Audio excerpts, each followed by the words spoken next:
Good evening. I'm Chuck Todd here in Washington. Welcome to MTP Daily. Donald Trump's impulses are to fight. And after a dizzying series of White House shakeups, it looks as if the president's impulses might now be running this country largely unchecked. He wants to fight Bob Mueller. Who's going to stop him?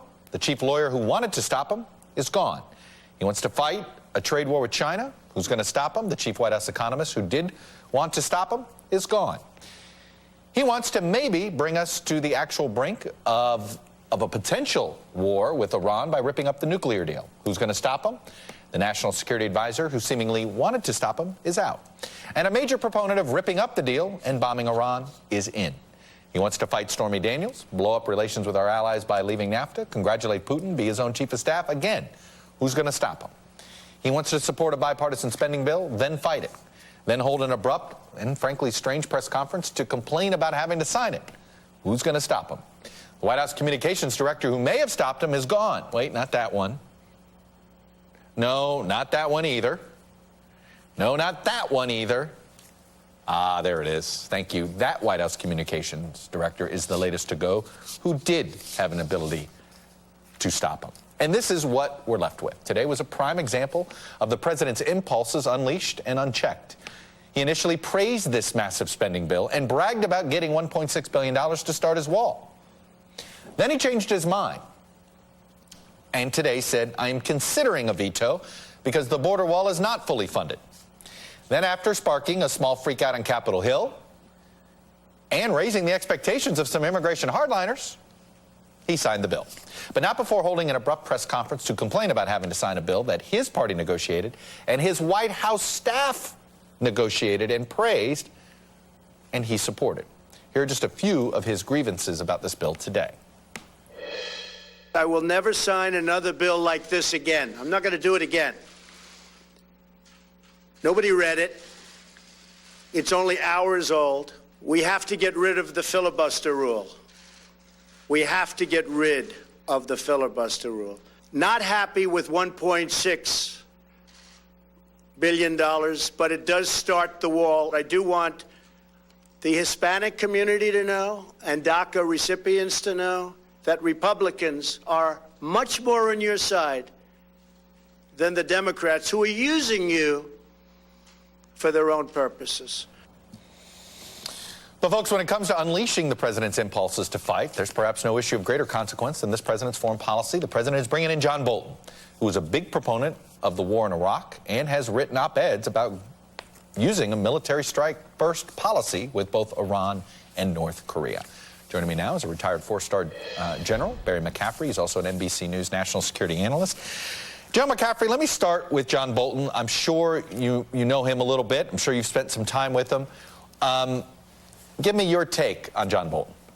Well, I've watched Ambassador Bolton over the years. Look, this is a very talented guy. He's extremely intelligent. He knows the global community. He writes beautifully. He's a very forceful speaker. He's possibly the worst choice to be the national security advisor you could have imagined. Where the example of a perfect national security advisor would be Brent Scowcroft or Steve Hadley. You know, defense intellectuals, they act as neutral umpires. They're trusted by the interagency process. They're thoughtful. And Ambassador Bolton's anything but that. The thing that most concerns me about him, Chuck, is I don't think he understands the uncertainty of when you embark on military actions. Right. And so I think this is not going to turn out well. Well, let me ask you this, though. Is this really about Ambassador Bolton, or is it about the president? And the thing that I'm curious about is the president.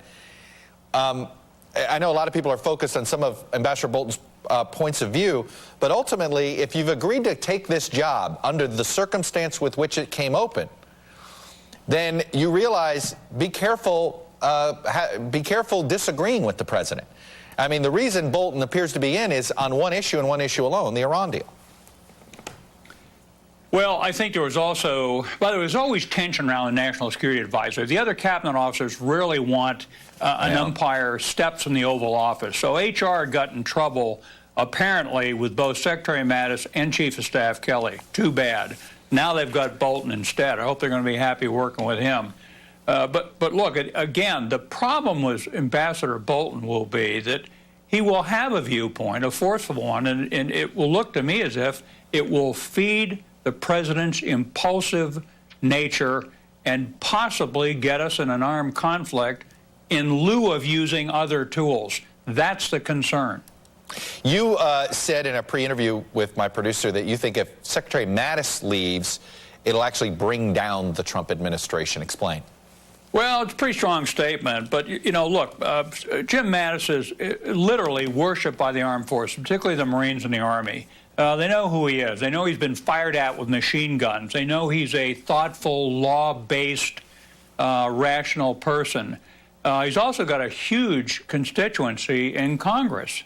So, and he's being very loyal to the president in the most positive manner.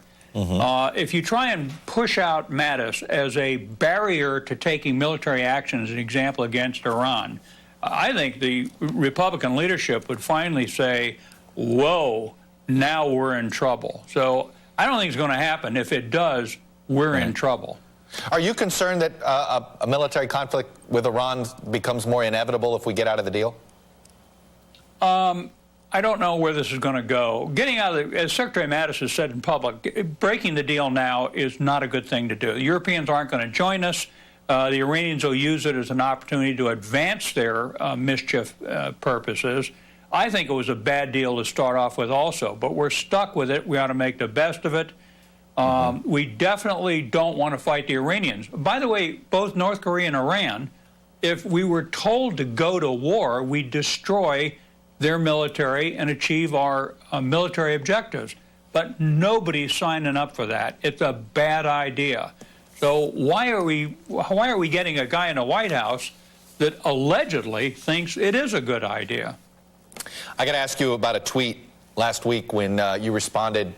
You seemed to be exasperated with the president a bit that he didn't have anything to say negative about Putin to Putin.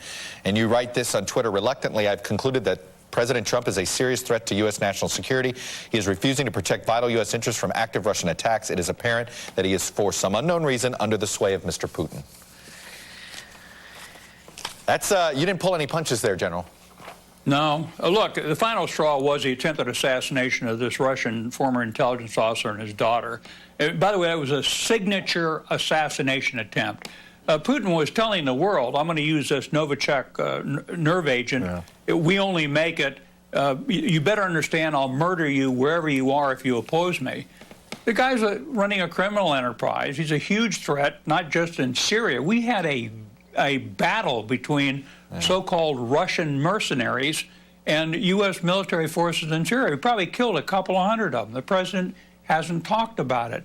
Right. The invasion of Ukraine, the threats to the Baltic states, the nuclear rhetoric out of Putin and his senior officials, we never saw anything like that. So what would you want the president to say and do? What should be the way to confront Putin now to get him to stop?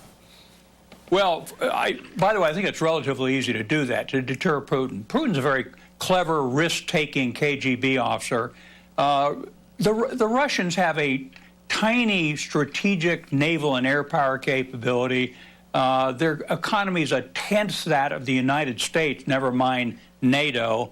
They are a threat to their immediate neighbors. The only thing they've got that anybody cares about is nuclear weapons and oil and natural gas. So I think if you create an environment of NATO deterring Putin, it almost immediately happens. That's not happening if the United States won't exercise leadership. You know, Mr. Trump has been disparaging to Angela Merkel, Theresa May, but respectful and almost a sycophant of Putin. What's going on? He needs to defend U.S. national security interests. All right. General McCaffrey, I'm going to leave it there.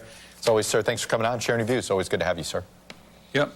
Let me turn now to Ian Bremmer. He's president of the Eurasia Group, columnist for Time Magazine, and as folks know here, someone I always like to talk to give us sort of the pulse check of how the world is economy and leading foreign leaders are taking moves in the United States. Ian, good to see you, sir. Chuck, you too.